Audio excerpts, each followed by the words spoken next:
All right. Good morning, good afternoon, and good evening, everyone. Welcome to our first webinar in 2021. Happy New Year to everyone. Hope you had a great Christmas and a great New Year. Managed to rest a little bit. In England, in the UK, we have welcomed the New Year. Well, it's a new lockdown, but also it's a great news of vaccination. And we are really looking forward to come out of this long period of isolation and a dark period. So the vaccination was a hot topic, but we had another hot topic starting the year, which was Brexit. UK left the EU. And well, what does it mean for our community? What does it mean for our scientific community? And I came with this question to someone who knows very well about this topic, and welcome Oli Monks from Tech Nation. Thank you so much. Really excited to be here and be part of the conversation. Thank you, Oli, for joining us. This is perfect timing to have a conversation with academics from all over the world who are part of Smart Tribe.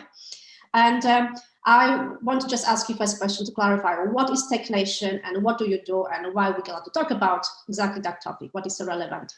Great, yeah, so good to meet you all. Like Beatrice said, my name is Oli. I'm part of Tech Nation. Tech Nation is based in the UK. It's got a wide remit, a very broad remit in the sense of it supports tech businesses to thrive and scale within the UK and all across the UK. It's not just a London-based organization in that sense or in terms of who we support. We have a kind of series of, or a wide range of what we do for work. We have a kind of broad cohort of programs that we run to support founders and leading teams to run tech businesses and tech scale-up specifically, and to support those leading teams. We put together reports and insights into the tech industry in the UK and also looking further afield within Europe and globally as a benchmark. And then the third main piece of what we do, which is why I'm here, is that we also run the visa program, Tech Nation visa program, which its main role is to make sure that the UK is open, to make sure we're supporting and enabling great talent to still come and live and work in the UK. So that's the role where I sit, and I manage that visa program. So that's why we're here. And I think Beatrice reached out. I can't remember what it was. 2020 is still a little bit of a blur. But you know, there's so much going on, so much that's changed, and so much I'm sure in different ways people have heard what's going on in the UK, what actually is possible, what options do I or do I not have. And it's really important, I think, to hopefully shed some light, give people some useful information on the future of the UK and immigration and everything that's going on from there. So yeah, once again, really delighted to be here. Wonderful. In fact, I was inspired to reach out to you by one of our members, a great researcher from Italy, who completed his PhD in Canada, then went to Italy, and he is in the biotech sector. And now it's time, you know, he's fantastically educated and being asked by many companies for job interviews. And most of the companies actually were from the UK, but he stopped responding to them. And I asked him, why? I mean, my gosh, you're going to have great jobs. And so, well, because of Brexit. So what about Brexit? You're going to get great jobs. Yeah, but I'm from Italy. I cannot come to the UK anymore. So it really surprised me. I mean, it shouldn't surprise me, because, you know, the perception that since the 1st of January this year, UK shut the door and there is no more people coming in from the EU. And it's even more isolated and not welcoming, you know, people like this researcher who's got a PhD in biotechnology. So I thought, why not talk to you and clarify, you know, because the perspective of people understanding Brexit and immigration processes for highly skilled people, like people with PhDs, depending on what they read in the local newspapers, I suppose, in the countries, right? Nobody is going to go on the UK government website and read about this. This is what you learn from your friends, from the media. So I think there's a lot of misunderstanding and misconception about what does it mean, you know, for the people, highly skilled people like academics. Yeah, I think it's a great example to share. And you know, certainly I know from being in the UK during this time, everything since 2016, and I'm sure further afield, the term Brexit has kind of cast quite a big shadow, right? And it's more in in a vague sense. People, there's an association with it, but what does it actually mean? I think the first thing to say is everything that's changed and in response to Brexit here in the UK is that the UK still wants the best talent, and the UK still wants highly skilled people to come and live and work here and contribute, not just within a professional life, but culturally to life here in the UK. And that still is a priority. And I think one of the positives that's come out of it, you look at from an immigration perspective, is that it knows, and we know from a UK perspective and the Home Office and the organisations, that it's got to work harder to make sure that it proves that to people. And whilst I think absolutely, if you compare it to freedom of movement that existed, then there is more to do in the sense that you will need a visa to come and live and work in the UK if you're an EU national. But actually that whole process is already being a lot of work to be made more accessible, and I would still emphasize that there's much more of an opportunity rather than a kind of process that's laden with obstacles. And that really is what I would strongly encourage. And I genuinely, without being overly political at all, love living and working here in the UK. And I know the stories of those who do, whether it's EU nationals already here or global talent from all around the world, the positive stories still far outweigh any negative ones that might exist. So yeah, I would still make sure that is heard, that actually the process is improving, the door we want to be further open, actually, rather than closed at all. So tell us more about the visa program. Why people should come to, who it is, what it is, when it was introduced, how hard it is to get, how long people need to wait, and if this is actually appropriate route for our academic community. Great. And so it's a broader things here, and happy, if anyone's got any questions after this as well, specifically about the process, really happy to kind of expand further on this. So just to dispel or simplify as well, you might hear different terms going on about this visa. So we will refer to it as the Technation visa. If you see it on the Home Office website and you go to apply, it's officially known as the Global Talent Visa. It has, up until February 2020, was known as the Exceptional Talent Visa. So it's kind of, all those three terms there are referring to the same visa. So we're working on simplifying that, but just to kind of dilute that for you, I suppose. And so the broad purpose, and the Global Talent Visa is a broader umbrella than even we at TechNation are involved in, is exactly as what we mentioned in that first question, that the purpose of it is to make sure that the UK is as accessible as possible to the highly skilled best talent from all around the world to still come and live and work and prosper in the UK.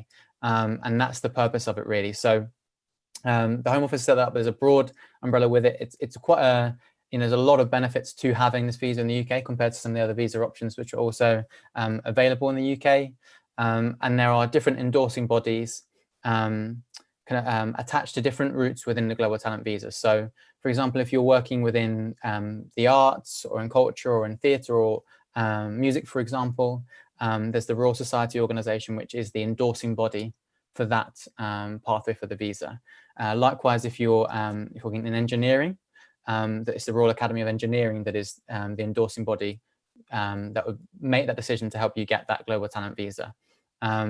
Where we come in the broad remit is for digital technology. So if you would like to be granted a Global Talent Visa in the UK to work in digital technology here, then TechNation is the endorsing body that you need to go through to get the endorsement, which will then via that process to then grant you the Global Talent Visa. So that's kind of how the process works. The Home Office have sought out and selected those endorsing bodies to kind of cover the first stage, I suppose, of the visa application. So in our broader sense, that's what we're here to exist to do. We want to make sure that, and we think it's a great time, genuinely, with or without Brexit, to be working in the UK, particularly within the UK's tech sector.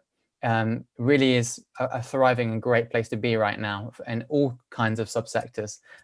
So that's our remit, to make sure that we can get that best talent into the UK. I could go into more detail, but I hope that's answered the first kind of top part of the question in terms of what the visa is and what its purpose is. And it's worth adding, I must say as well. So one of the changes when it moved from exceptional talent to global talent last year is that the cap was removed. So I think if you might have heard of it, or you might be associated with other visa programs, that there is a certain limit to the amount of visas that it can give out each year. And that's not the case with global talent visas. So and again, hopefully backs up the point really that there's no limit we're trying to bring in highly skilled people into the UK. We want to bring in as many as we can. And so, that's a big part of what we're trying to do to promote it. Thank you so much, Oli. If we can go into more details, because I had a closer look at the visa process, and I live in different countries around the world, and I have to say in the UK is the easiest one. Maybe I'm biased, but it is the easiest and the least bureaucratic way to go through the procedures, and not just visa, everything, setting up company, running company, and everything. So I look at the visa. It seems very straightforward at the glance. Doesn't take too long time, just a few weeks, and it's quite generous. It's people can stay for 5 years. They can get visa for 5 years, and according to the recent rules, once you have 5 years in the UK, you can become a resident in the country. And also, just going into the most important details, you don't have to have a sponsorship from a company. You can just come here as a self-employed if you have idea to start a company or anything else. So it's quite relaxed rules around that, isn't it? Yeah, absolutely. And thank you for filling in the details. I should have said that earlier on. You're right. It is one of the most unique things, I suppose, about this visa, and most different. Exactly as you say, it's assessed uniquely to the individual's background in terms of getting that endorsement. And exactly as you say, it is not dependent on any sort of job offer. It's not tied at all, actually, to any organization or employer. So one of the main benefits of that for anyone coming through on this visa is that you have the flexibility within your career. That if there's a career change you'd like to make, or a common example would be someone wants to come to the UK for 2 or 3 years to work within the same organization or a different employer, and then after that time they want to then set up their own company, as you might mention. They have the kind of capability, I suppose, within the visa to be able to make that decision.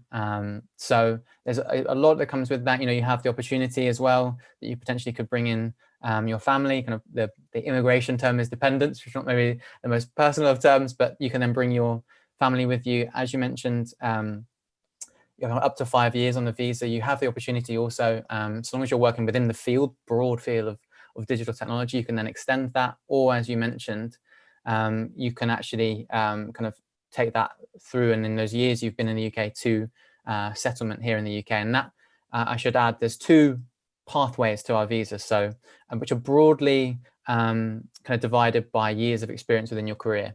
So if you've had roughly, say, about 5 years worth of experience or less, there's a pathway that's exceptional promise. It's tailored for people who meet that kind of highly skilled bar, if you like, but haven't had that many years in their career yet to kind of have the evidence or proof, if you like, of their work within the sector in the broadest sense. And then you have exceptional talent, which is for 5 years and above, where actually there's more of an acceptance that they've been in their career in tech and have more evidence or work that they could kind of prove to demonstrate their work, I suppose. So, and I mentioned that one because that's part of the process, but also that influences how many years you have to have before you can make that application for settlement. So if you are someone who's more experienced, like more than 5 years, and you're endorsed through that, actually it's after 3 years in the UK, you can then apply for settlement. Whereas for those who are on promise, it's 5 years. So it's 5 years at the latest, but it could be 3 years depending on your background and experience. That's great. I just want to also clarify, because our audience are almost 100% are PhDs, either students or already people working with PhD degree, or in general academics from around the world. And very often the expression you're using in describing the visa and the qualification is technical talent. And also there's a part which talks about if you are a leader, exceptional leader or something like this. And I'm worried that some of our academics would not feel that this is applying to them, but in a technical terms, it is still applying, right, to the PhD. Right. And I think, it's a really fair point. And it's part of the reason, when I mentioned we changed from exceptional talent to global talent is in a small way in response to that. We know that actually a lot of the people that we really want to come through this visa route we'll take a look at the terminology, for example, and think that doesn't apply to me when actually we think it does. So it's about I absolutely would totally agree with that. When we talk about leaders there, you're absolutely right to make that point. It's about leading talent in the same way you refer to highly skilled. It's just proving that you are a leading talent in your field, or you have the potential to be. And so you can prove that, then absolutely you're applicable. And that could be through the the PhD that you're working on, the institution that you're a part of. There's all kinds of different ways you can demonstrate that. But it's a really good point that's we're looking for. And just to your first point around the kind of skill set and the technical abilities, I would say it's the application, I suppose. So I mentioned about the different endorsing bodies that we have. If you're in academia, for example, and you're very much within academic research, then there is the UKRI, UK Research Institute, I believe, who are the endorsing body. And if that is your field and where you wish to go into in the UK, then that might be the more suitable endorsing body to go through. But if you're applying your research in academia into, it's kind of industry based or industry influenced, if you like, or you're then taking that capability into an organization, for example, and within the broad remit of digital technology. You mentioned biotech, for example, as that example earlier, then very much that can fit under this remit through TechNation for the global talent. Fantastic. Thank you for clarifying this. And just one thing I'm going to add, that's not the question, is just to remind everyone that PhD is a qualification. It's not just a degree. It counts as a qualification, and you can include its work experience. Even sometimes it's not recognized, but technically it is. One question I had from EU-based academics, because everybody was used to it, just coming freely between UK and the rest of Europe, and how that's going to change. Obviously, it's going to change, but how it's going to be more difficult for EU members. It's going to be as difficult, more difficult than to others. It's going to be the same. How it's going to work? Yeah, I mean, and some of this, I can't guarantee everything. Some of you see also things happen in the UK where the changes are only coming into effect at the moment. So, but what I would say from an immigration perspective, yes, if you look at the bar and the fact that your previous experience is through freedom of movement, then there is going to be more than was there before. I think that is something we have to accept. And in terms of what you might need to go through, there is a process to get the visa. So that is. We cannot avoid that, unavoidable. But is the process going to be a difficult one? I don't necessarily think so. You mentioned about that process before. Going through the actual application, really it is a priority to make sure that the immigration process in the UK is accessible. It's not necessarily to make it any easier. We talk about wanting to make sure we get highly skilled people into the UK. You've got to have enough means for us as an endorsing body of the Home Office to make sure that is kind of proved or qualified. But it's accessible. And I think that's a really important priority for everyone involved in immigration that we are to have. But then, we talk about this global talent visa, the whole purpose and, the benefits you mentioned there about opportunity to, effectively it's going to fast track to settlement. In that sense, you could extend it. You have the flexibility with your career once you get there. Really, it is designed that, once you've got that visa, the absolute hope and aim is that you'll find it not that different once you're on the other side and you're in the UK. In terms of what you can do, it is very much the same. And I think then it's a real priority, and it's a thing I certainly am a champion of. I know TechNation and a lot of other employers that we work with, is to making sure that kind of the experience, the culture, and everything else that happens once you're then on the other side really is a positive one. So I think, yes, there's more from a process, but again, I'd really emphasize that there's much more of an opportunity too, and it is being prioritized more than it necessarily was before Brexit. So there is a positive that can come out of that too. And why should scientists come to the UK and go through the hurdle of getting a visa in the first place? Well, two things. I mean, the first one if we're talking about tech, for example, here, the UK's tech sector is, it's just an incredibly exciting time to be here in the UK. And I don't even mean that necessarily. I'm personally based in London at the moment.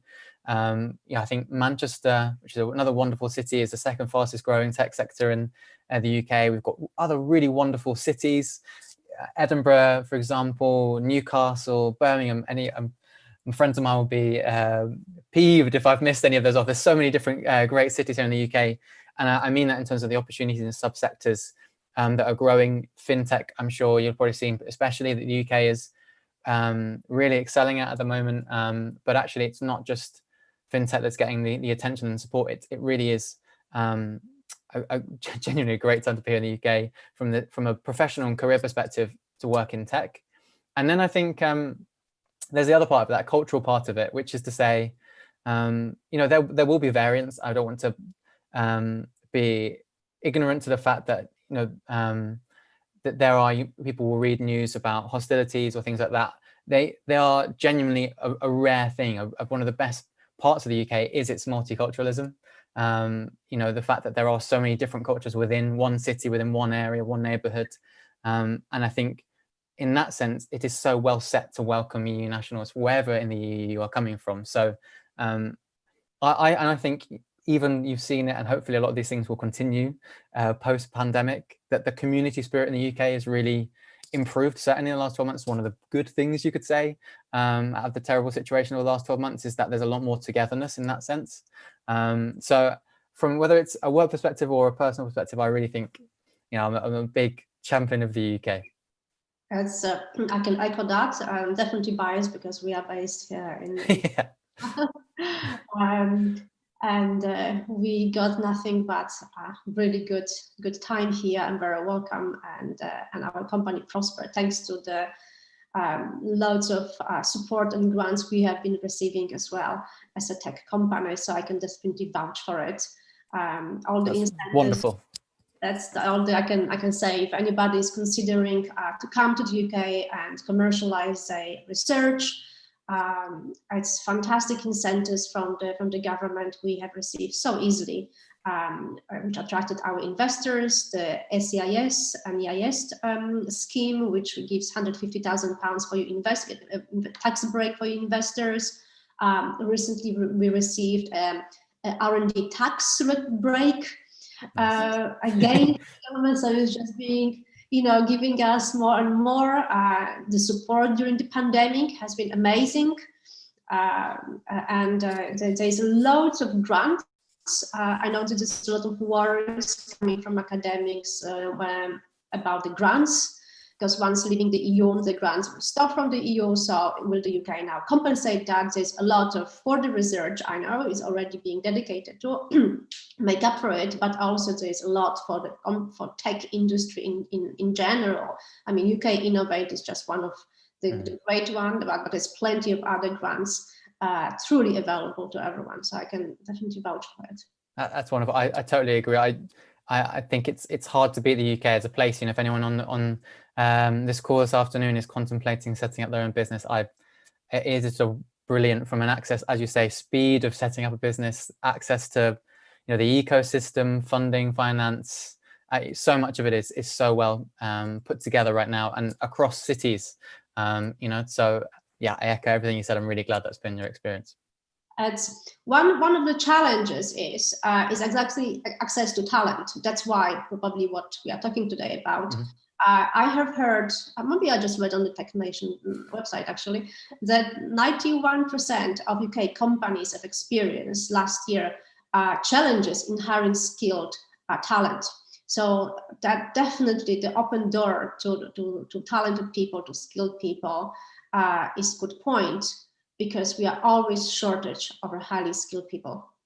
I think totally agree. It is entirely why the visa exists and why Tech Nation is doing it, because that, I mentioned the programs, for example, that Tech Nation does. A lot of the companies that Tech Nation works with are these, scaling businesses, the ones that are now raising hundreds of millions of pounds, for example, in investment raises. And the key challenge they all have is access to talent as one of their top priorities.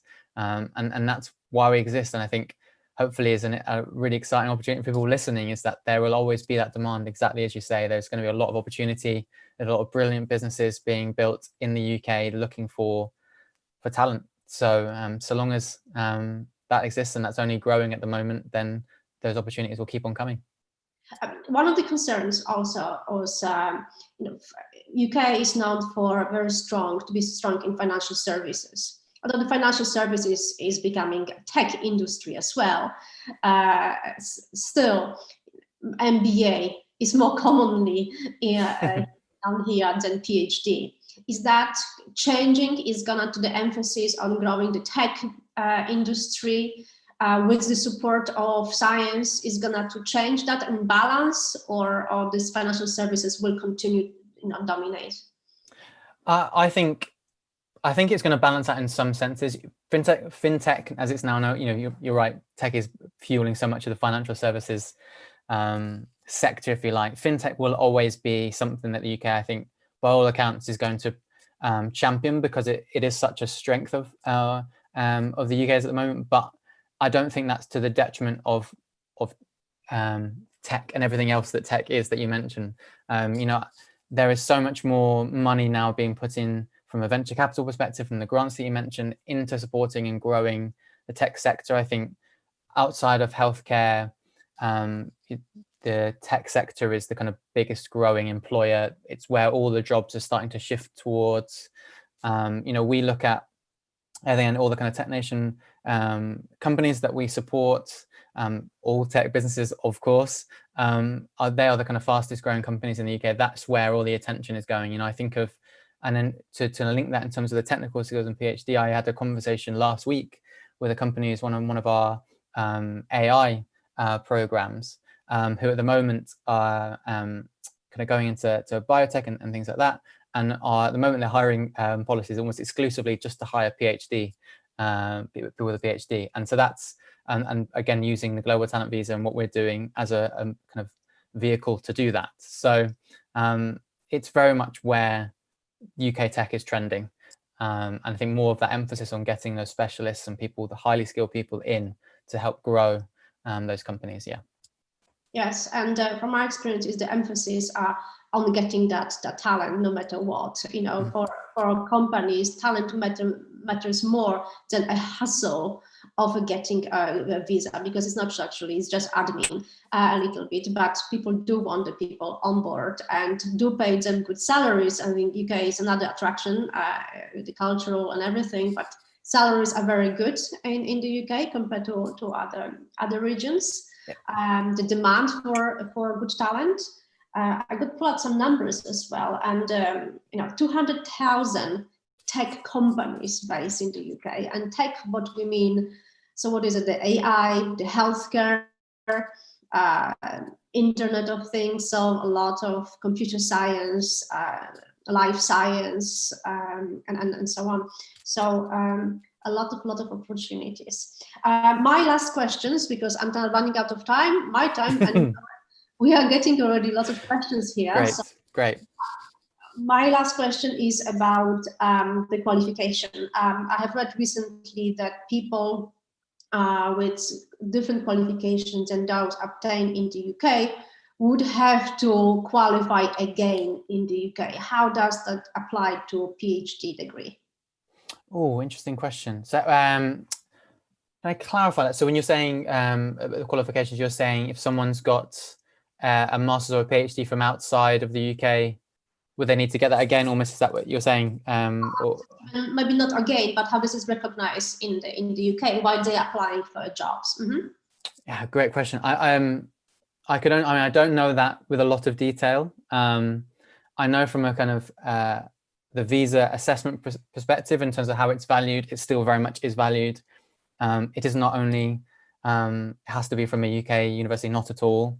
I think we look for, when they're coming through the visa perspective, it's just to make sure you prove the credibility of the institution you might have got it from, and why that's significant, or the, you know, the significance of what you studied and your focus area was with your PhD.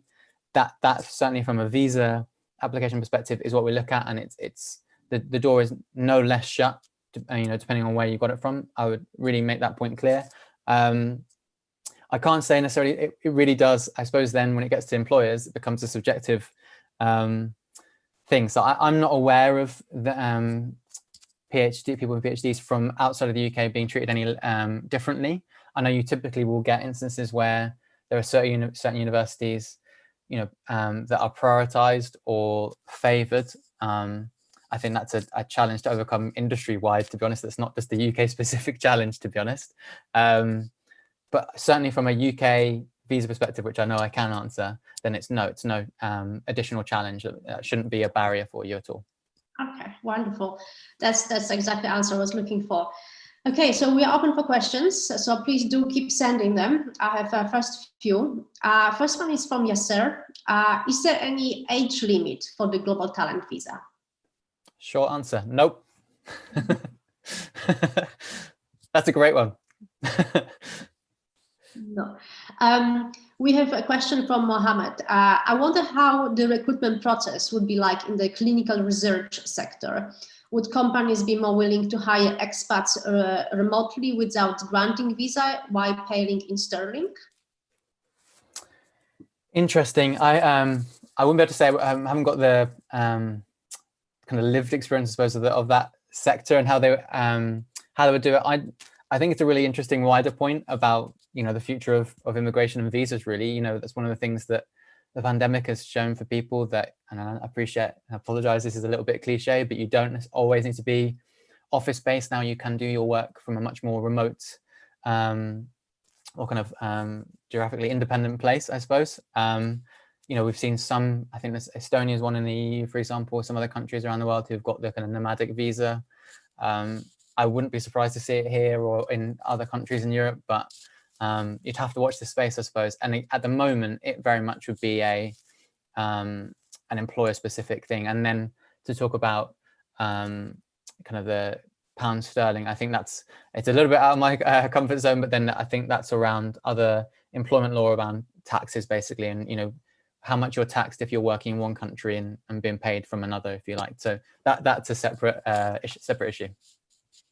Yes, I mean, I don't think it's a coincidence that in the recent months, not only years but months, one of the biggest pharmaceutical companies and tech companies open massive offices and R&D centers and offices in the UK. King's Cross in London has been transformed. I remember it was like when I was still at UCL nearby, it was such a dump, and now it's transformed into amazing tech campus almost. There's a Facebook, there's Google, massive offices, probably half empty still, just waiting for people to come. I heard also that Merck is going to open another big office exactly in King's Cross. That's only there. That's only one neighborhood of London, but we also have Oxford, Cambridge, which is going to build the tunnel. So I can assure you, there is a lot of happening here. A lot of places are being built open, and those places are really needing to be filled in with people. So I think they will need them on the ground as well. Totally agree. That's a really good point. And I remember the days King's Cross had that reputation, but now it's an incredible place. Yeah, that's London. That's the beauty of London. One of the probably the most amazing place and transforming, and it's great to be part of it as well. The question from Tinashe: what level of interactability is possible between endorsing bodies and prospective institutes or companies, since there are many possible endpoints in terms of working? If I'll take a go at answering this. Please do clarify if I've missed the point of the question. So, if it's on a broad level of interaction between organizations who maybe want to hire people to come through and want to interact, our door is very open. We do kind of bespoke webinars, things like that, to just try and support organizations who are hiring. And we're not so driven that it has to come through our route of digital technology, for example. Our broad aim is to try and make sure the UK's got more skilled people, highly skilled people coming through to the UK. So, we don't have anything to motivate us to focus on us, I suppose, is what I'm going, and we can be very happy to facilitate and connect you with other endorsing bodies if that is a better pathway for you to come into the UK. Is, I think, the main part of the question. If there's anything else that you meant there in terms of different endpoints, please do clarify. I'm happy to answer. If there have been any other questions and we will be not able to answer today, please do send it to us, to Smart Tribe, and we will, with Oli, will come up with the answers later, that's for sure. But there are a few more other questions. Great, let's keep going.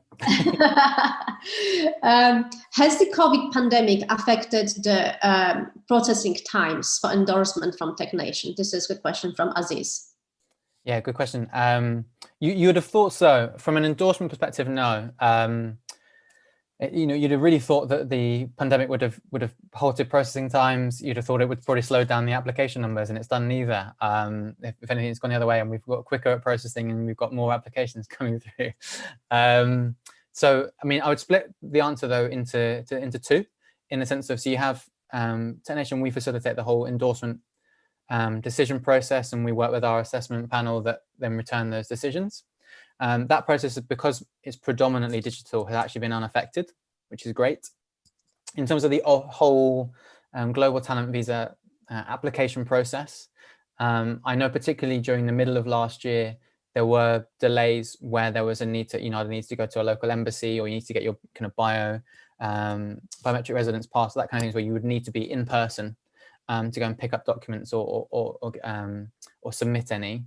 That's where there would be delays, where if buildings were closed, things like that, then that was inevitable to a point last year, unfortunately.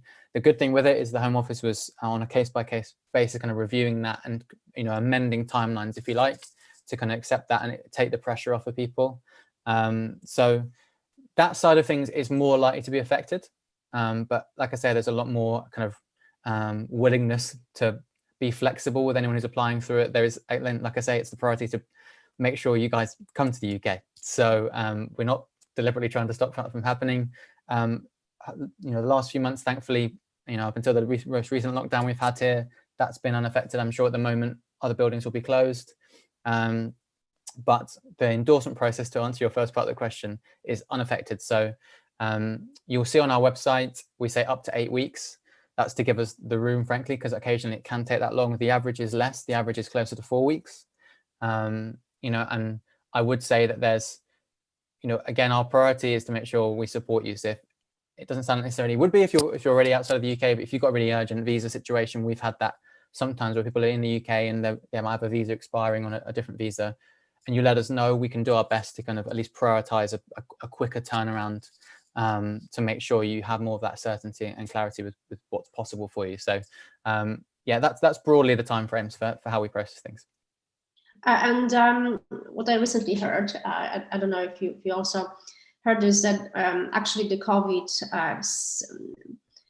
add more funds for technology in the UK, especially in the healthcare sector. So there is even more demand from the life science, but in technology in general, because the recognition of innovation in the technology is even bigger because of that. We've definitely seen the same. In a few areas, absolutely in that one, because that one's been really, it's been highlighted just how crucial that innovation and technology is. But you've seen it even from a workplace perspective, there's so much more investment now going into it's cliche platforms like this on Zoom. We also use something at TechNation called Hop-In, which was, a year ago or something. It had a crazy story a year and a half ago where it was, I think, barely just beginning. And suddenly now it's worth hundreds of millions because suddenly a lot of companies have now gone on and used that as an event platform. So the investment now coming in to different technologies in response to a different way of working for everybody, and is really shifting. You can see that already in investment. That's right. And somebody will need to do that. So that's the need for the talent. Question from Sat.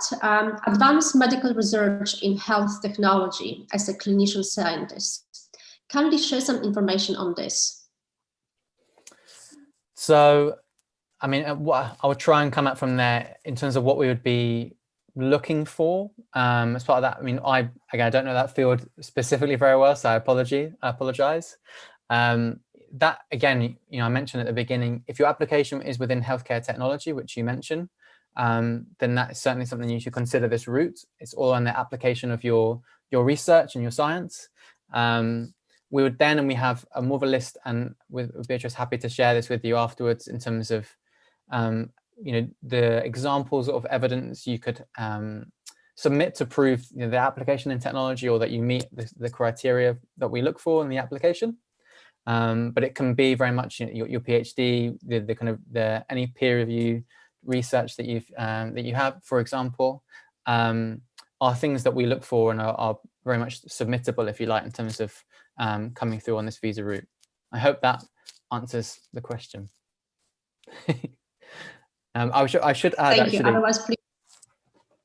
Sorry, I should add also, I mean, there's different things we look for in that application, and please do, we have quite a comprehensive guide for anyone interested that's on our website, and we can send the link afterwards. I mentioned on that PhD and peer-reviewed research as documents that can be useful. We also ask for some recommendation letters, and it could be that you have one of those comes from someone within your institution that can, is a senior member of staff that has knows of your works, worked with you, can speak to your work as well. Again, is another thing that you could look at and be part of submitting for your application. Great, thank you very much. A different question from Yannick. Don't you believe that tech recruiters in London or any other cities in the UK worry about recruiting tech talent from abroad because of this new visa burden? I think, I can't speak for all of them. I'm sure they worry a bit because, I think some of the questions that have come through, there's definitely this idea that, what has changed in the UK? Is the UK still a good place to come and live and work? That's something people are now considering when they might not have considered before. So I think if you're a recruiter, you're definitely aware of it. But I also think, I've spoken to quite a lot of recruiters, and then it's not really getting in the way of them finding people outside of the UK to come and work. They're still finding great talent outside of the UK.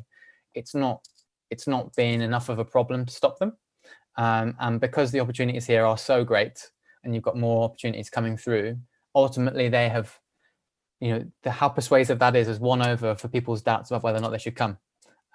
So I'm sure it's on their mind, but it's also one of those that the more we can kind of prove that to people from a UK's perspective, that actually it's a great place. If, I think it's Yannick who asked the question, has a great experience if he comes over here, you tell your friends, your colleagues, that's ultimately how we're going to end up kind of effectively proving that to people. So yeah, I'm sure it's on their mind. We don't want to be blind to that, but actually it's still a really kind of positive situation. Again, without me waffling on, I apologize. With everything that, the changes for Brexit looming last year, for example, everything that happened with COVID, and yet for our visa route, we had more applications than we've ever had in a year. So whilst there is a lot more of that you'll see in the headlines, actually the demand is only growing still. Oh, wow.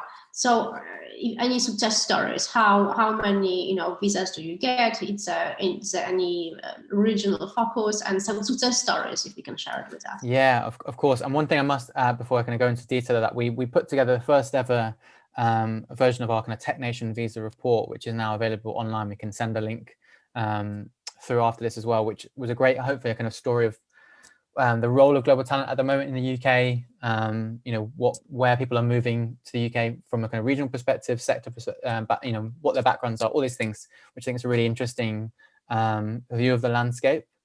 One thing that this is part of my role, and it is without doubt one of the most fun and rewarding parts of it, is that we have anyone who comes through and gets the visa becomes part of our visa alumni network. So by definition, everyone who comes through is highly skilled.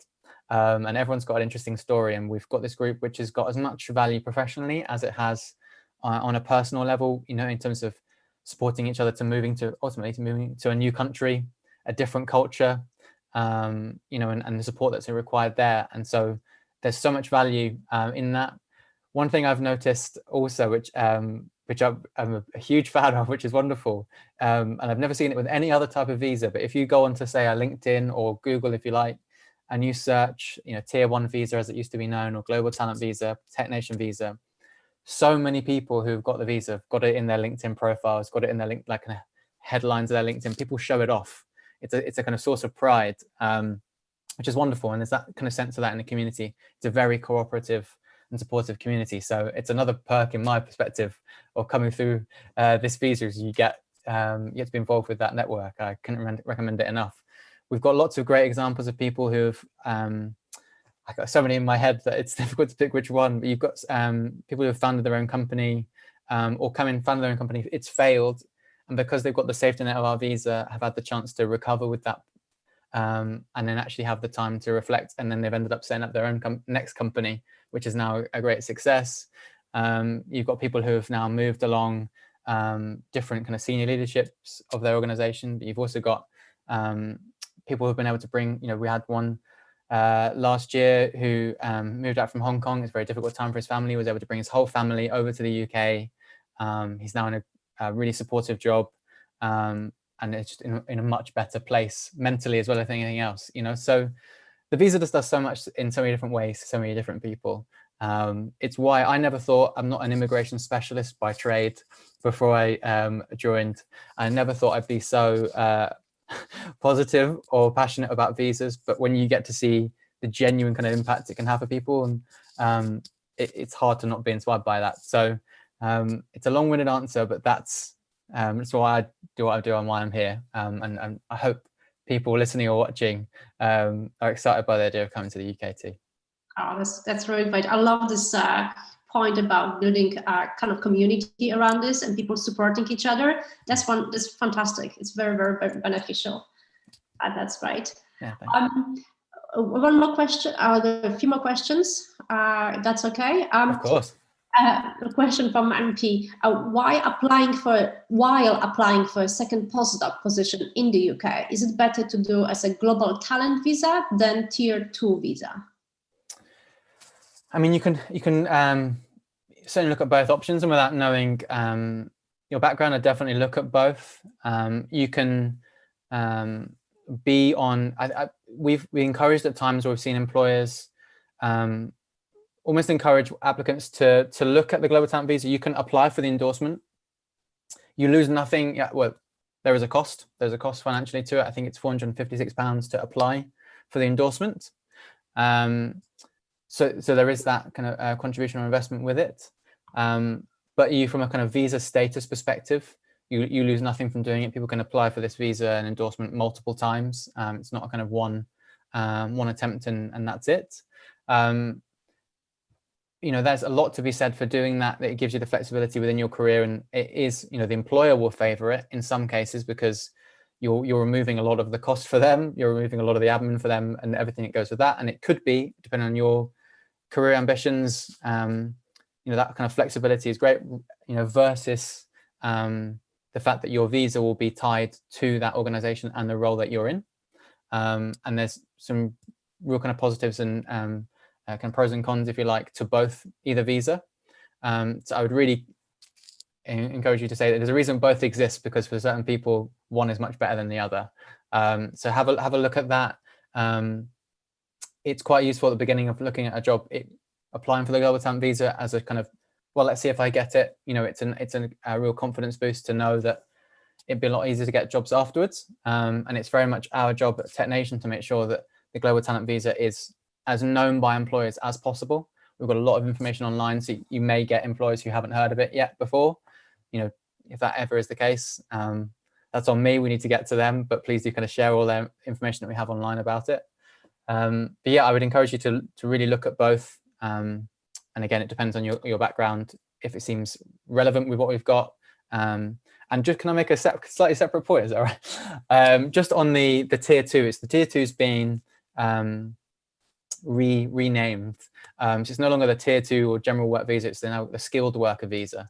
And that's one of the things that's kind of coincided with the changes with Brexit here in the UK. So, and again, hopefully kind of speaks to the point of making sure that, and this is not even just specifically for EU nationals, but any global talents, anyone coming from the UK, from outside of the UK, that the process is more accessible. And they've actually widened the net on skilled worker visas. So on both ends, so it is more applicable for more people to come through it in terms of from qualifications and a background, but also they're making it easier for employers to actually get a license to do it and make the process simpler. So again, there's more opportunity on for both, whether it's global talent or the skilled worker visa, to come through.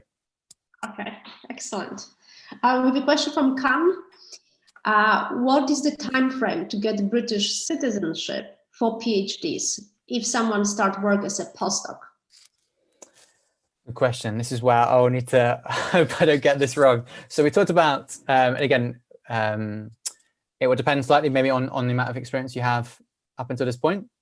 I mentioned earlier around the path to settlement, permanent settlement.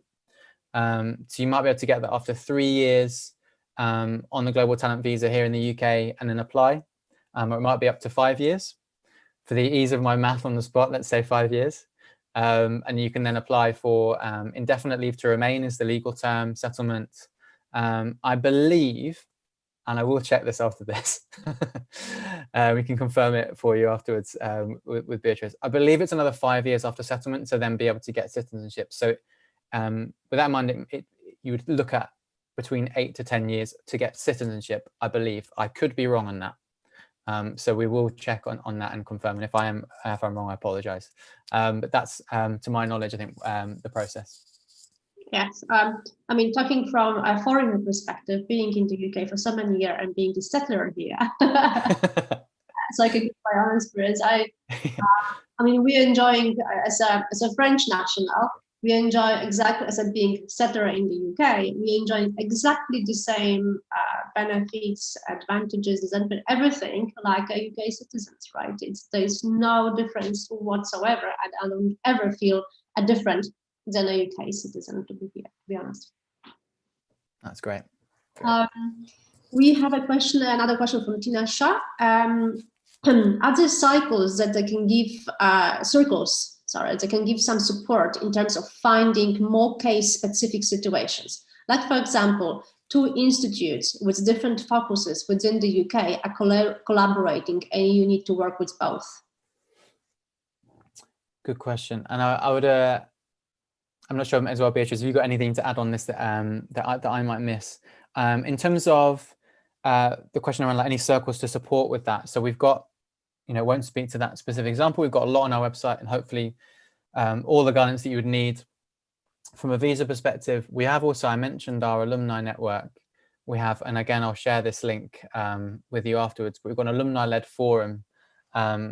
So, which is exactly as it might sound. So anyone who's successfully come through the process, you can then log on to this forum and basically share your situation or share your question that you might have with the process or where you're at when it comes to UK immigration. And that's not to say or necessarily be fully correct, but it is, you will get the answers from anyone who's come through that successfully and might have been in a similar situation to you. So that, I think, is always one of the first kind of resources that I'll point people to in that situation that could maybe help, because usually there is not always that many unique situations in that sense, and I'm sure someone has gone through something similar.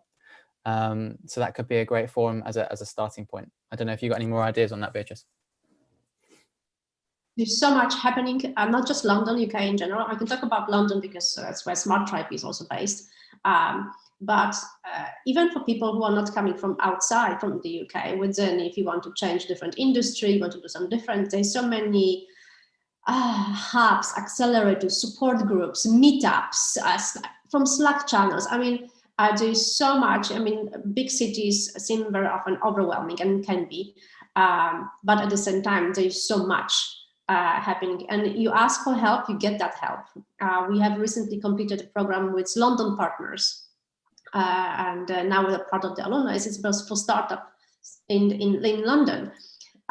It's amazing. You can ask anything, and there's always somebody who already done this, has advice for you, or knows someone to network with. And the UK in general is a bubbling, great international mixing pot. People really like to help each other. It's a fantastic environment for people with ideas and talent. I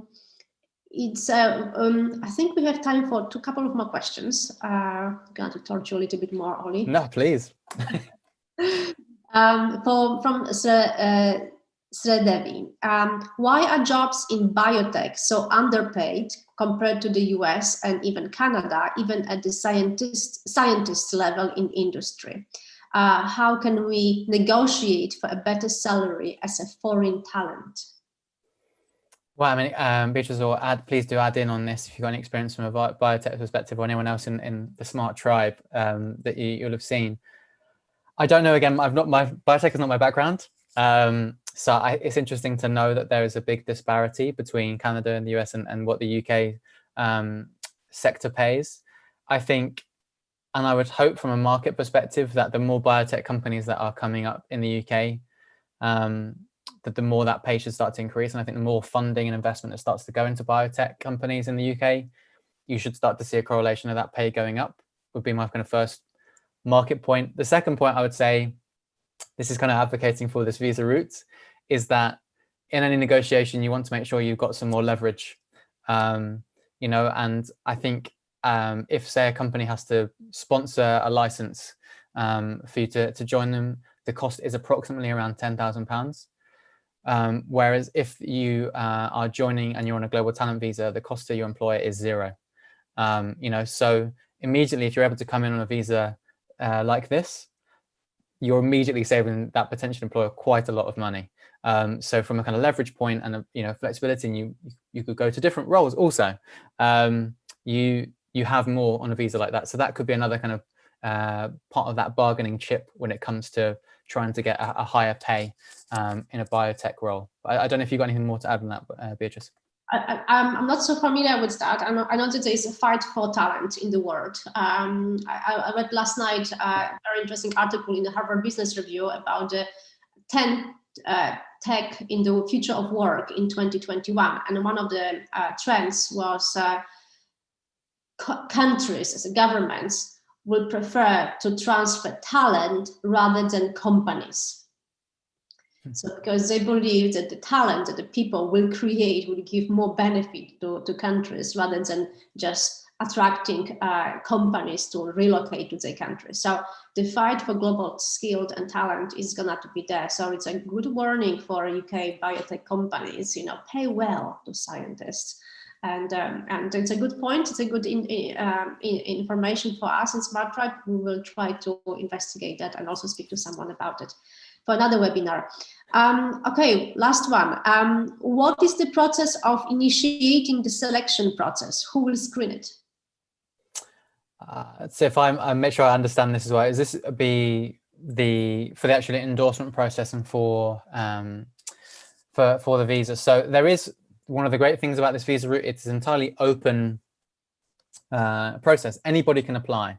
So there's no filtering, no pre-selecting in that sense. And it goes so long as you've completed your form with the Home Office, which is mainly at the first stage your personal details. It's then the application. The main kind of work that you'll have to do is the endorsement application with us on TechNation, which is on a separate application platform called SurveyMonkey Apply. I'm sure you've heard of it. As soon as that's then submitted, there is no filter. So because digital technology, it's different in compared to some of the other fields in that it's so broad. There are so many ways people can interact with it or work in it that it is very difficult for us, if you looked at it on the other side of things, to even try and go about pre-selecting or filtering. What it means for someone to be highly skilled in technology could look so different to so many people. So the short answer is that we don't do that. So it means so long as you apply, you are guaranteed that your application will be viewed by our assessment panel and will be given full consideration and time before a decision is made whether or not to endorse you or not. And yeah, like I say, that process on average at the moment is taking about 4 weeks. Okay, wonderful. Actually, I'm going to allow myself one more question because it's a good one. It's a very relevant because a lot of people work also remotely. We don't, and it's more and more encouraged. And Fatima is asking a very good question. Is there a possibility to get a remote job as a data scientist? I live outside of the UK. Yeah, good question. I mean, some of this I wouldn't know, and it might be on someone who knows more about employment law, or it might be on an employer-specific basis that they could answer that. What I can say from my knowledge is that on this global talent visa, for example, should you come through on that, and that be the route that you're looking at it, that you are allowed up to 180 days every year outside of the UK. So, which is, effectively half of the year. So, there are a lot of people who come in on this visa and then do that. And they'll, obviously are not full-time outside of the UK, but do spend a significant amount of time each year out of the UK and can still retain the global talent visa and work remotely wherever that is. So that's a possibility. Other than that, I'm not 100% sure more in the detail, I'm afraid. It might be more employer dependent. And again, it might come down around to tax and what employers are kind of willing to do. Because I think these things do change depending on where you're working from. We will look into it because it's interesting questions and relevant to so many people. Remote working is very common nowadays. So Fatima, we will look into it because prior to Brexit, UK was very flexible and liberal when it comes to hiring freelancers from around the world, as long as you took care of your own taxes, if I remember well. But I don't know if this changed or not, so we will investigate this more. Anyway, that's all. Time is up. 1 minute to the hour. Very punctual.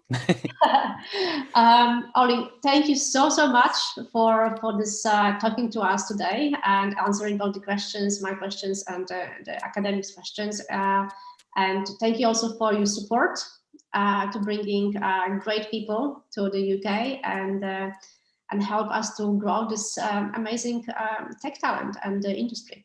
Thanks so much. It's been a real pleasure to join you today, Beatrice. I'm a huge fan of what Smart Tribe is doing, likewise in supporting so many talented people. And thanks so much as well for so many questions today from everybody. Please do feel free to reach out on LinkedIn if you have any more questions you'd like to ask. I know myself and Beatrice will put together some more links and information as a follow-up after this as well. So yeah, very much looking forward to seeing some of you in the UK after this call. Wonderful. Thank you so much, Oli. Thank you, everyone.